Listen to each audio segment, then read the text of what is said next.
Oke, kita break dulu. Lu Gempa ya? Gempa, Bos.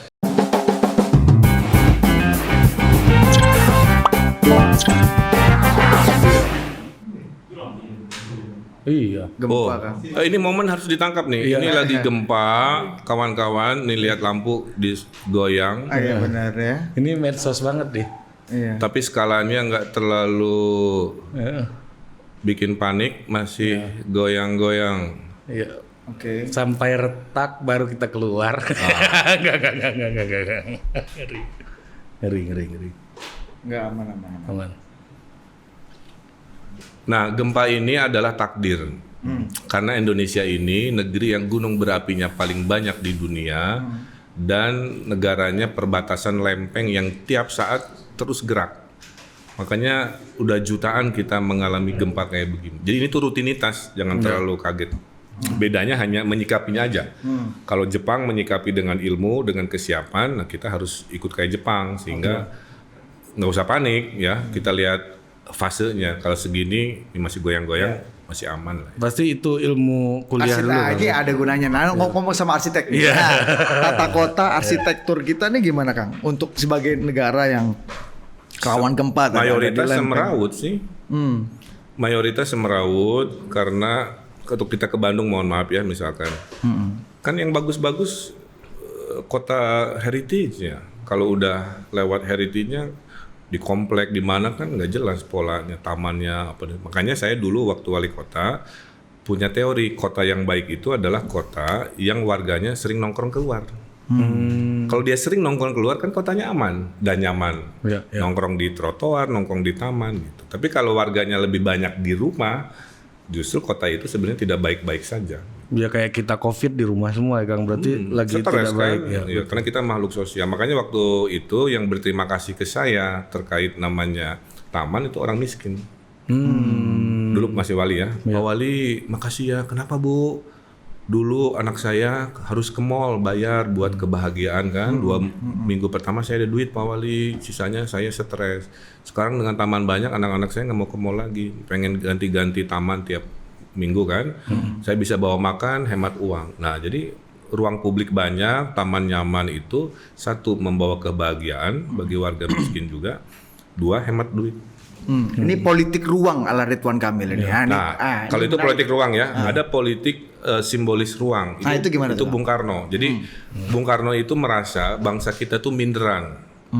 Supaya tidak minder, dibangunlah politik arsitektur, bangun Monas. Politik arsitektur. Iya, arsitektur ada politiknya. Jadi kalau orang lihat arsitektur dia harusnya bangga. Maka zaman Bung Karno dibikin sesuatu yang heboh ya pada zamannya. Monas tertinggi, bikin inovasi bundaran Semanggi. Bundaran HI dibikin, masjid terbesar se-ASEAN namanya Istiqlal kan. Kemudian bangunan Stadion utama. modern, Hotel Indonesia, terus dulu Gelora Senayan namanya, sekarang Gelora GBK. Itu politik arsitektur dan itu saya pergunakan. Waktu saya wali kota, saya gubernur, saya bikin alun-alun, saya bikin monumen supaya orang melihat ya dalam sejarah pemimpin ada politik arsitektur, ada monumen, ada bangunan yang dibanggakan. Itu penting. Tapi memang orang Indonesia itu atau pemimpin-pemimpin kepala daerah itu memang sekarang dihargai atau diapresiasi karena hal-hal yang tangible seperti itu Setuju. kan. Ya. Nah, Saya selalu bilang begini, masyarakat itu susah ngomongin IPM, Sustainable Development Demokrasi. Goals. Kalau demokrasi gimana? Demokrasi indeks lah pusing kan hanya di seminar. Yang dia lihat jalannya banjir nggak, trotoarnya semeraut nggak, kan begitu ya, macet apa tidak gitu dan lain sebagainya. Jadi penting tangible itu diperlihatkan sambil yang fundamental ya, indeks pendidikan, kesehatan itu juga dikerjakan. Problem-problem daerah, kepala-kepala daerah tentang tangibility ruang publik gitu Kang. Sekarang menurut Kang Emil Udah gimana? membaik karena tadi saya bilang bahwa masyarakat kalau dalam hitungan cepat gitu ya. Coba apa yang kamu ingat dari pemimpinmu? Taman gitu. Ya, Iya. betul. Padahal Pak yang Jokowi bangun, tol, gitu padahal yang misalnya. bangun taman bukan Kang Emil kan tukang. Bangun Kang Jajang. Kang Jajang. Nah jadi kombinasi lah ya. Nah cuman sekarang era digital, jadi ada tuntutan lah. bahwa membangun negara itu harus full digital. Kita ada 4.0, ada NFT kan. Saya bantu kemarin ngejualin pelukis jalanan ke OpenSea di NFT, laku 8 kali lipat gitu. Kemudian kita sudah mulai kemarin SMK kurikulum dengan Shopee, mohon maaf nyebut merek ya, karena dia nyumbang untuk digital bisnis, kira-kira begitu. Nah inilah yang sedang kita reformasi, bahwa digital itu kebutuhan, paksaan, keharusan, bukan pilihan lagi, baik di pemerintahan maupun di masyarakat. Kang Emil. Jadi pemimpin harus melek digital, itu poin saya karena zamannya. Nah, Kang Emil dulu wali kota yang sangat dekat dengan yang optikal yang Budi sebutkan tadi, yang taman Tangible, kelihatan, tangible gitu kelihatan, semuanya bisa instagramable segala macam. Ketika naik gubernur yang sifatnya lebih koordinatif, ini kan objeknya udah berbeda. Kagok nggak? Enggak, karena saya punya instrumen namanya bantuan keuangan. Jadi gubernur itu di luar DKI ya, makanya jangan dibandingin DKI. DKI itu kota yang dijuduli provinsi. Wali kota besar. Jadi nggak, kalau dibanding-banding sebenarnya nggak apple to apple, karena DKI nggak punya desa, ya, nggak punya bupati wali kota yang dipilih rakyat. Nggak punya pilkada di bawah sampai pilkada sebagusnya. Nggak ada. Semua ditunjuk gubernur. Nah jadi di Jawa Barat penuh dengan dinamika seperti itu. Nah sehingga didoronglah tadi ya politik ruang, politik apa, karena meyakini itu, maka saya gunakan bantuan keuangan. Jadi saya punya uang nih kira-kira ke kota kabupaten, sok mau apa yang fisik gitu dengan politik arsitektur ya. Pak Gu, saya ke Garut, mau dong alun-alun, oke, saya desainkan. Mau dong monumen, mau dong danau ditata, mau dong jalanan Sukabumi dibikin keren kayak Malioboro gitu. Kebetulan mereka tahu saya arsitek gitu, jadi sambil saya kasih duitnya, mereka memohon juga ada quality controlnya. Makanya walaupun bukan kewenangan ya sebenarnya, saya tetap in charge di fisik itu.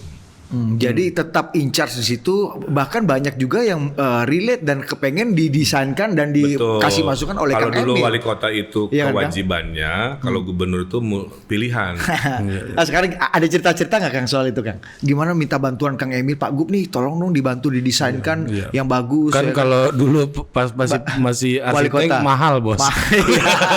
Sekarang kerja sosial. $. Iya, makanya. Sekarang bayarannya kripto.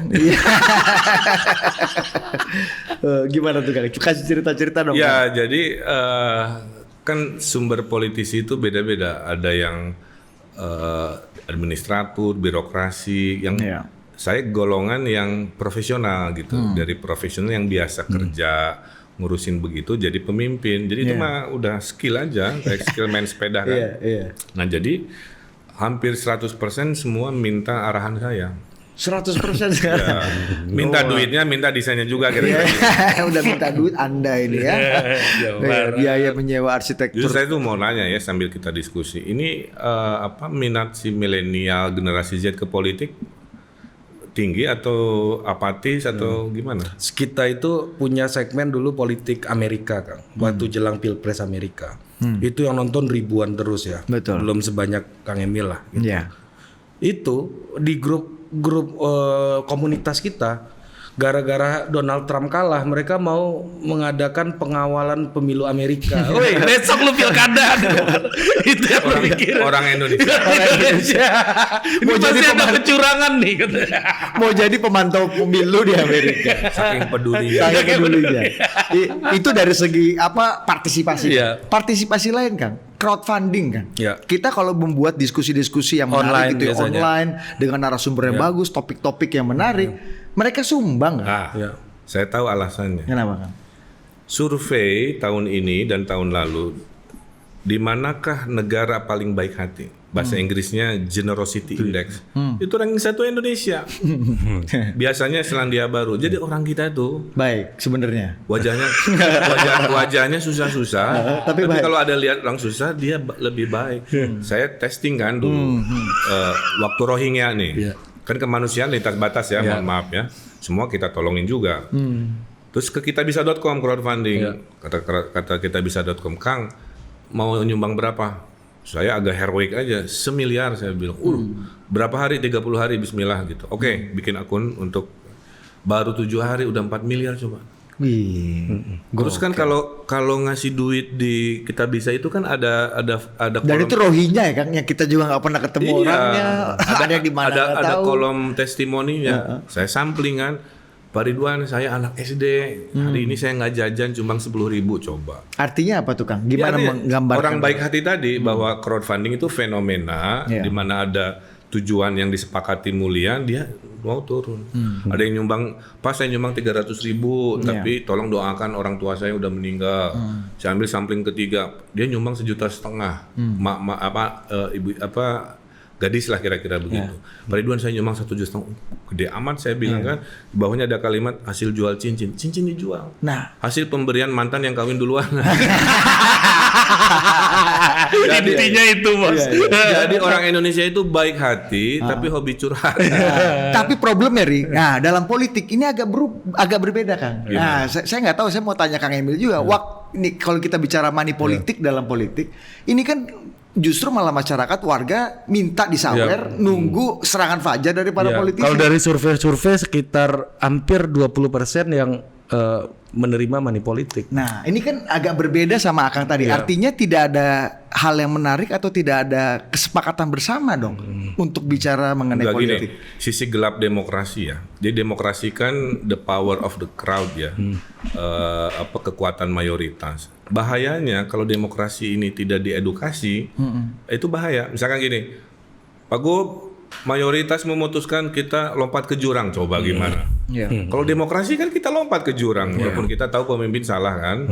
Makanya dalam memimpin di era demokrasi gampang-gampang susah. Kadang-kadang ikuti arus, kadang-kadang lawan arus kan. Yang penting nurani kita katakan ini benar gitu. Nah, jadi di Indonesia itu demokrasinya emosional voters itu masih banyak. Karena demokrasi itu nggak memilih orang pintar, memilih orang disukai. Berarti bukan orang pintar. Saya orang pintar dan disukai. Ada orang ketiganya dong. Nah, jadi apa akibatnya? Orang untuk disukai kan pencitraan, jadi badut lah, bikin apa, termasuk ngasih duit, itu poin saya. Karena untuk disukainya dia nggak punya skill, nggak punya track record, nggak punya prestasi. Ada gap itu kan? Punyanya duit, maka dia masuklah ke emotional voters yang memilih dia untuk disukai dengan bayar. Dan itu masih ada. Jadi demokrasi kita itu masih ada tuh banyak sekali kan? Banyak menurut saya.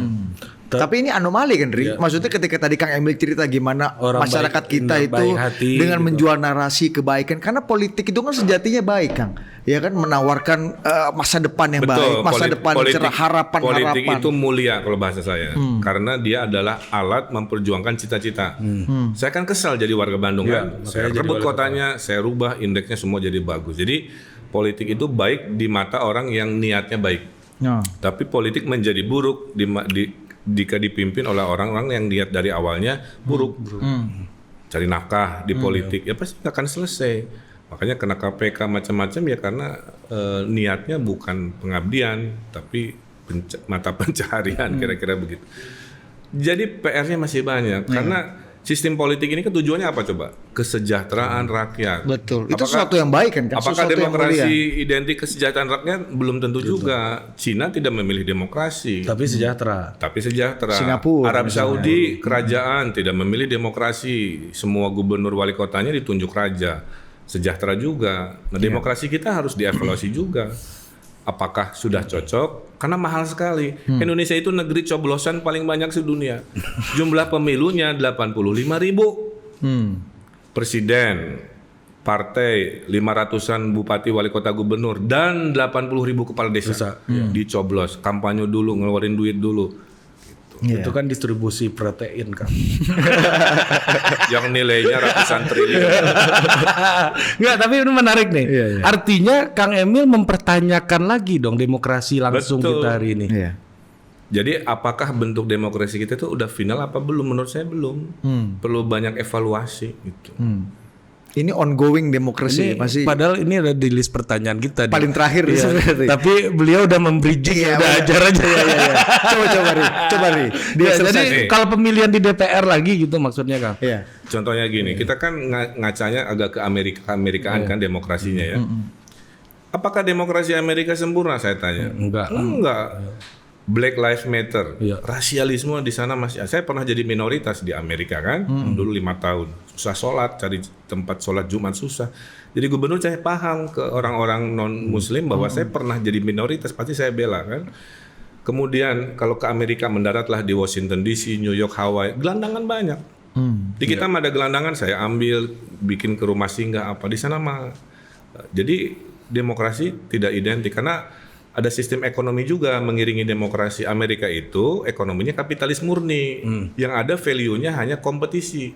Orang miskin ditinggal. Jadi kalau yang tidak bisa berkompetisi ya kalah, salah sendiri. kayak si gelandangan kan? itu. Kalau Indonesia ekonomi Pancasila, ada value kompetisi, ada value kooperasi. Maka orang kaya boleh kaya, tapi yang miskin jangan ketinggalan oleh CSR, oleh tadi crowdfunding, oleh gitu. Makanya menurut saya ya, Pancasila itu bisa jadi ideologi dunia. Sekarang kan masih ideologi Indonesia. Duta besar Timur Tengah pernah ngumpul. Kenapa Timur Tengah banyak bertengkar? Padahal penduduknya sama kayak Indonesia, bahasanya sama Arab, agamanya sama Islam. Kita agamanya beda-beda, penduduknya besar, kok relatif damai lah ya. Kata Duta Besar Timur Tengah, kesimpulannya karena Indonesia punya perjanjian agung, bahasa Arabnya Misakon Golizo, itu adalah Pancasila. Jadi butuh mulut orang lain yang mengafirmasi. Itu kalau dalam stand up namanya callback. Iya, dipanggil lagi. Karena itu partai lucu banget memang. Makanya waktu Bung Karno pidato Pancasila di Parlemen Amerika kan yang standing ovation kan. Yang Kang Emil sempat impersonate itu juga kan. Number 1, believe in God. Number 2, humanity. 3, nationalism. 4, democracy. 5, social justice. Tepuk tangan semua. Bahkan Afghanistan yang berantakan pernah bertanya, bisakah Pancasila di-copy ke Afghanistan? Jadi sebenarnya kita bersyukur di era hari ini Indonesia hatur lumayan. G20 ranking 16, 10 tahun lagi ranking 11, 2045 ranking 4. Asal jangan bertengkar. Jadi kalau ada yang nanya masalahnya apa Pak Ridwan hari ini di Indonesia, kebanyakan berantem bertengkar. Dan demokrasi kita itu menstimulus pertengkaran terus-menerus gitu kan? Iya, Pak Prabowo udah gabung Pak Jokowi. Harusnya berhenti dong. Mas Faldo udah gabung kan. Tapi di bawah cebong kadul kan masih di IG, di Twitter, di mana-mana. Artinya nggak ada hubungan sama Prabowo, nggak ada hubungan sama si Faldo. emotional voters tadi yang saya bilang belum dewasa, baperan terhadap politik. Harusnya politik praktis itu kayak PON Papua. Pada saat pertandingan saling sikat, saling smash, saling sliding, setelahnya dapat piala kan, udah salaman lagi, sampai jumpa 5 tahun lagi gitu. Sekarang kan nggak, udah kalah, terus marah, terus. Nah, jadi kalau kita berantem terus, mimpi Indonesia emasnya nggak akan sampai. Jadi itu demokrasi yang menurut Kang Emil sendiri perlu dievaluasi terus-menerus. Nah, seberapa apa yang perlu demokrasi tanpa dievaluasi bimbingan sebenarnya? namanya anarki. Oke. Jadi evaluasi Akang untuk demokrasi kita yang sekarang sudah partisipatif. Coba pakai bahasa Jaksel, Dit. Gimana? Seberapa toksik demokrasi kita?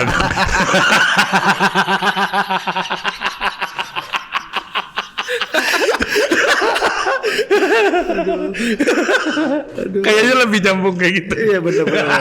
Seberapa toksik Kang demokrasi kita? Poin saya begini, demokrasi kita itu harus ada kearifan lokal. Contoh ya, kan bisa di Aceh ada partai lokal. Kok bisa? Ya bisa aja. Ini kan bukan Quran hadis kitab suci kan? Ini kan perjanjian manusia yang bisa dievaluasi. Buktinya di Jogja bisa. Tidak ada pemilihan gubernur karena gubernur identik dengan sultan. Buktinya di Papua bisa dana si kepala desa bawa satu suara noken mewakili ratusan suara warganya. Jadi demokrasi itu nggak plek coblosan kayak kita juga. Nih gubernur-gubernur di Indonesia Timur ya pernah curhat. Kang Ridwan, gimana ya kalau kita berimajinasi? Saya bilang imajinasi mah gratis. Ya, apa idenya? Bisa nggak ya presidennya 1, wapresnya 3? Coba. Ide yang layak dibahas kan?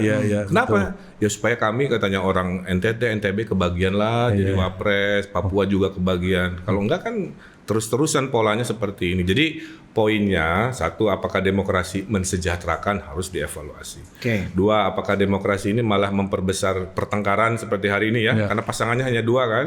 Dari 2014 kan terus akhirnya. Jadi banyak yang harus dievaluasi gitu. Di bridging lagi sama beliau. Bridging. Iya.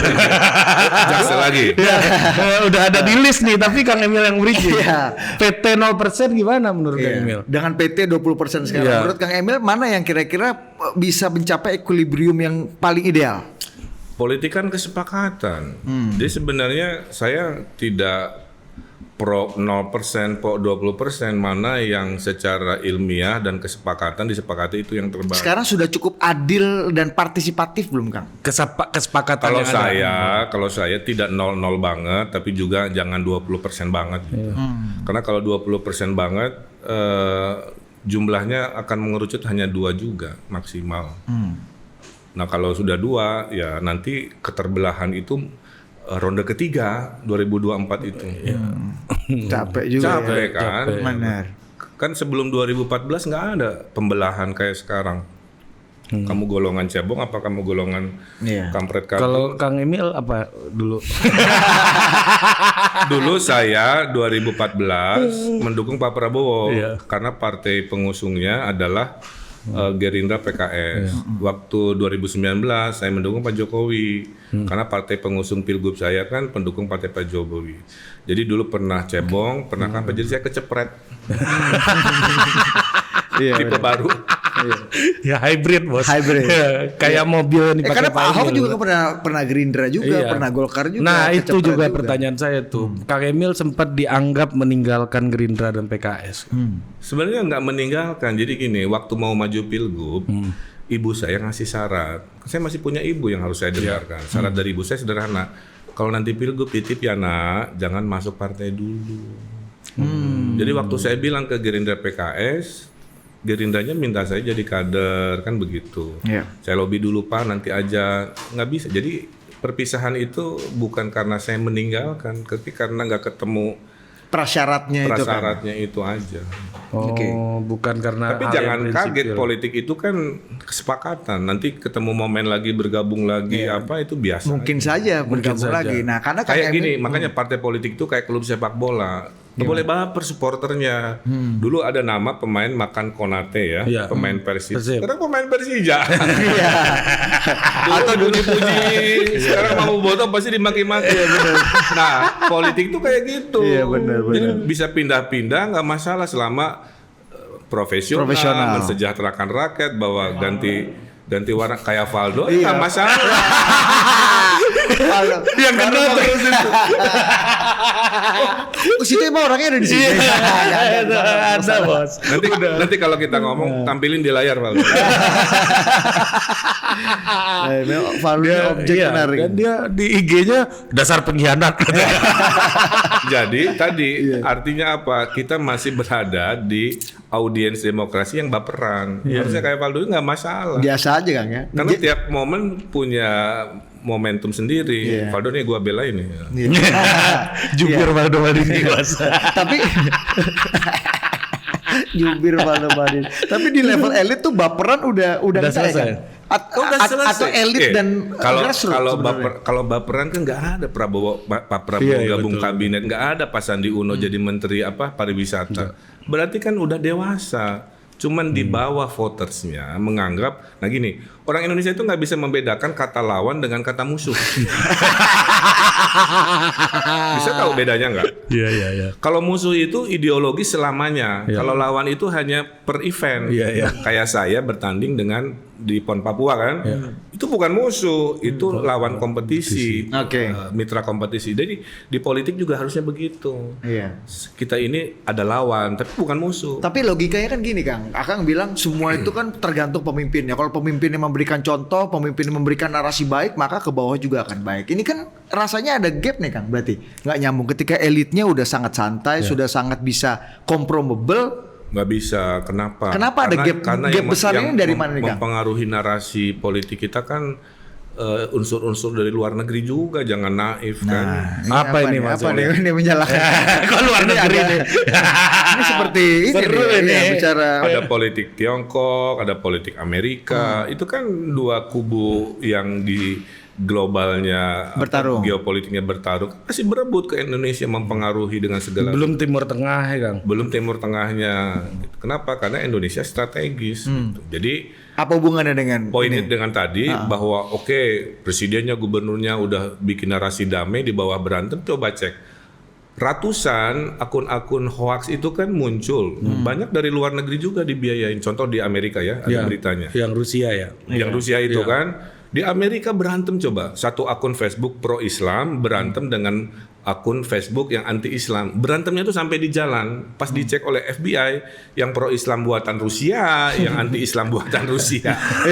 Di Rusia, di Amerika, padahal kan negeri yang. Dan itu dianggap sungguhan ya, kan? Dianggap betul-betul nyata. Dari ruangan yang sama, bikin dua akun yang berseberangan mempengaruhi. Jadi poinnya penetrasi provokasi global harus hati-hati. Makanya jaga Pancasila dari khilafah, jaga Pancasila dari komunis sudah benar. Nah, ini makanya saya politiknya di tengah. Nah, masuk ke Iri. Ini bicara mengenai Kang Emil 2022 katanya akan memilih partai politik mana yang akan ini udah ada anjir-anjirnya, Bos. Apa tuh? Di tengah, Bos. Nah, makanya di banyak kesempatan Kang Emil mengatakan bahwa saya akan memilih partai politik yang paling Pancasila. Iya, benar lah. Berarti emang ada yang nggak Pancasila? Gini, ada semua ada yang agak kurang Pancasilanya. Semua bikin statement di ADART-nya kan Pancasila. Betul. Tapi kan track record kan saya pelajari.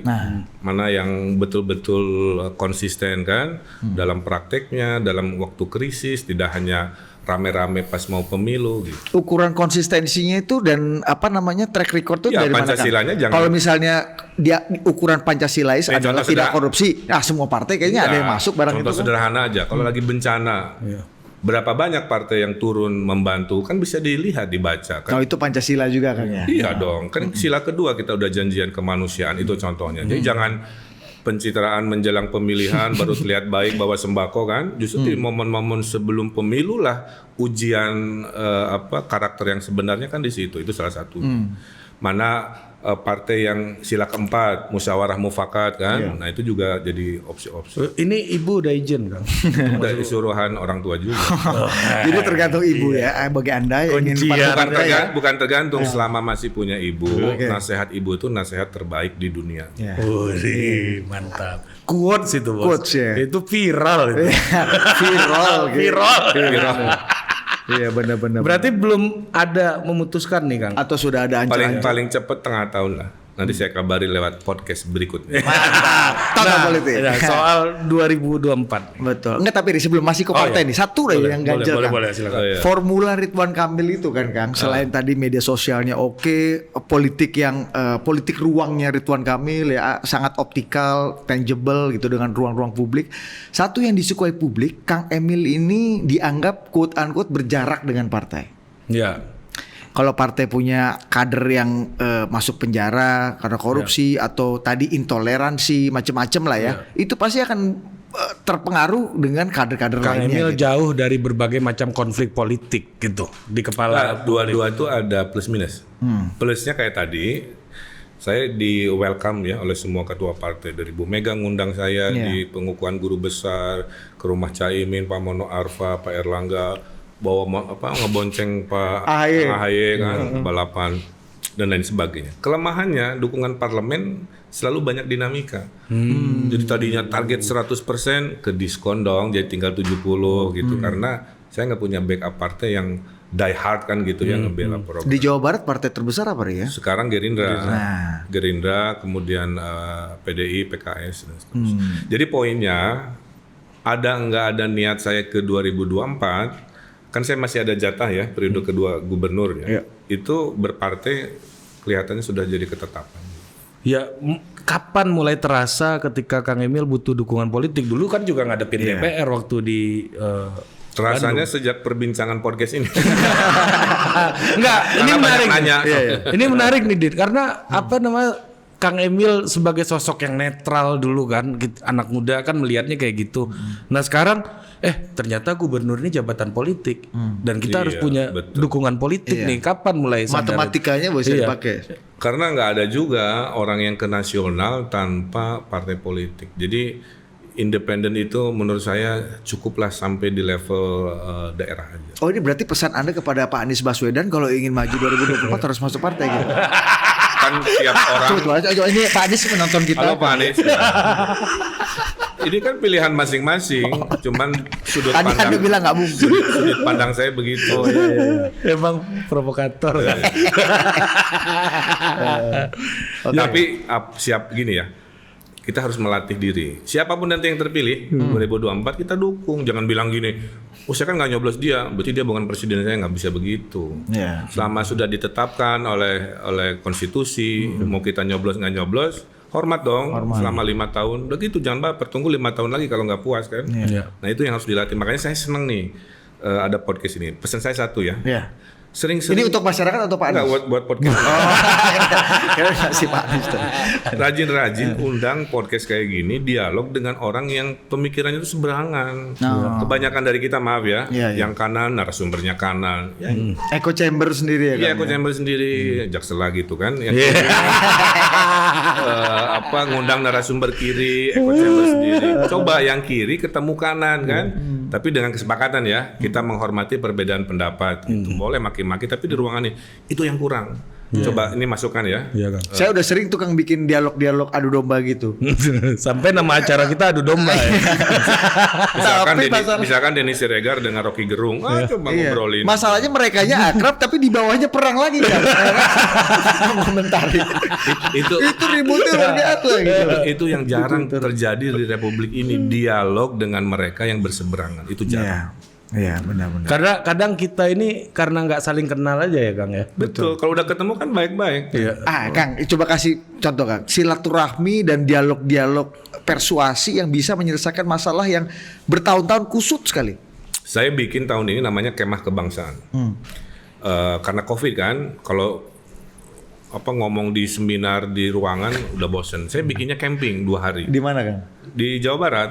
Jadi organisasi Islam, organisasi Kristen, organisasi semua kumpul camping bareng kan. Terus dialog hal sensitif tentang benar nggak Islam identik dengan radikalisme gitu kan. Kenapa izin gereja susah? Kenapa diskusikan aja di situ, betul nggak kan begitu ya. Jangan pulang ngambil kesimpulan, terus kesimpulannya di publikasi-publikasi tanpa ada konfrontasi kayak gitu. Nah, saya tahun ini akan melakukan kayak podcast gini, tapi bentuknya camping. Sehingga orang yang berseberangan tadi ketemu titik tengahnya, si Pancasila. Dijembatani ya Kang oleh Pak Gubernur ya. Menarik juga nih. Wakil gubernurnya. Makanya saya bilang tadi, saya dukung ini podcast keren, politik anak muda, tapi coba warnai dengan dialog-dialog mereka yang kelihatan di publiknya. Berarti Kang Emil nonton juga dong Rocky Gerung sama Denny Siregar, nih ada waktu gitu untuk mengikuti. Saya sibuk kerja maaf. Si Valdo yang sering nonton Bang. Berarti Valdo kerjanya memang nonton. Valdo kan juru bicara, jadi harus banyak yang dibicarakan. Banyak bicara, banyak dengar, dia udah cocok. KPI-nya nonton, dengar. Nih 2024. Iya benar. Boleh. 2024 gimana Kang? Kang Emil nih udah menyusun strategi gitu. Ini filosofi dulu ya. Ini Pak Gu cuma punya waktu 5 menit ini closing nih terakhir.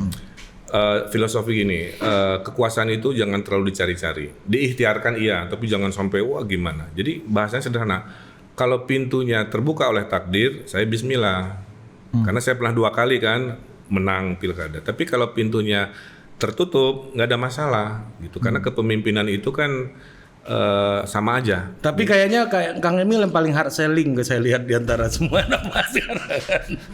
Kadang-kadang orang tuh malu-malu pada ngerjain dia. Ini ya, Bapak pencitraan nggak? Saya nggak pencitraan. saya nggak belum memikirkan. Tapi buzzernya gila-gilaan. Budgetnya miliaran, serang sana serang sini. Mending Ridwan Kamil ngaku dari awal kan. Posting 10 kali sehari kan. Akang sendiri udah nyiapin diri belum? Turun ke sawah, becek-becekan. Kacau. Gua gak ikut-ikutan deh. Takut gua. Itu nyindir saya. Karena saya juga begitu. Kan pernah ke sawah sama Pak Anies waktu itu. Apa pesan Anda untuk Pak? Cuman pencitraan itu harus dibarengi juga dengan kinerja. Gitu. Kang Emil sendiri udah siap-siap belum, Kang? Apa? Tadi buzzernya, materinya, konsultan politiknya. Baru bulan lalu lah ya. Beneran, ini bener Sibuk ngurusin COVID saya 2 tahun nggak ada waktu. Tapi kalau namanya baru pertama kali nih gue ada kepala daerah ngaku gini, Bu. daripada bohong kan? Iya benar. Top. Yang penting Siapa jangan konsultannya, Kang? yang penting jangan bohong. Bohong tuh gini. Iya. Dia nggak ngerjain, pura-pura dicitrakan ngerjain. Dia nggak ada prestasi, pura-pura ada prestasi. Saya kan hanya mengamplifikasi. Iya. 3 tahun saya award 180. Cuman orang kan nggak tahu. Ya udah, diamplifikasi aja. Tolong beritakan ya award nomor 5 artinya apa, award nomor 20. Jadi berbasis fakta gitu supaya orang tadi melatih dari emotional voter yang asal suka menjadi juga memilah dari prestasi, kapasitas dan lain-lain. Menarik. Ini penutup kita. Apakah Anda mau jadi presiden? Oh, capres. Ya.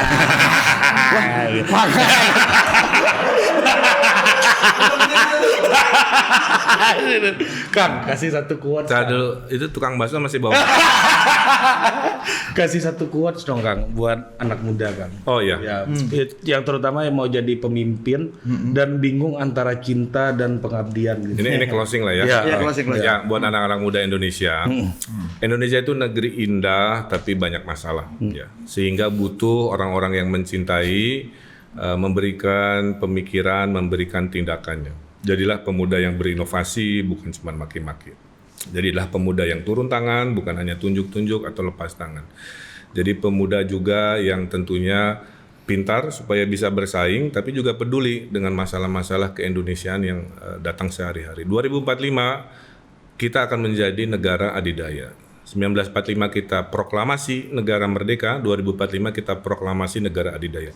Yang pegang bendera emas itu adalah Anda semua yang sekarang usia 20 sampai 30 tahun. Ya.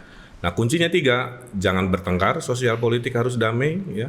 Yang kedua, ekonomi digital hijau harus dikuasai supaya terjaga 5% sampai 2045. Yang terakhir, Anda semua harus kompetitif. Punya skill digital, skill kepemimpinan, skill bahasa dan lain sebagainya. Kalau itu ada, Indonesia itu satu-satunya negara 2045 yang 70% populasinya itu anak muda. Si 70% ini insya Allah akan jadi mesin negara, bukan jadi beban negara. Nah, tugas saya hanya transisi kan begitu, dan saya doakan semua menjemput negara adidaya itu dengan semangat berpolitik sejak muda dengan cara-cara masing-masing. Saya kira itu. Ridwan Kamil. Jangan lupa.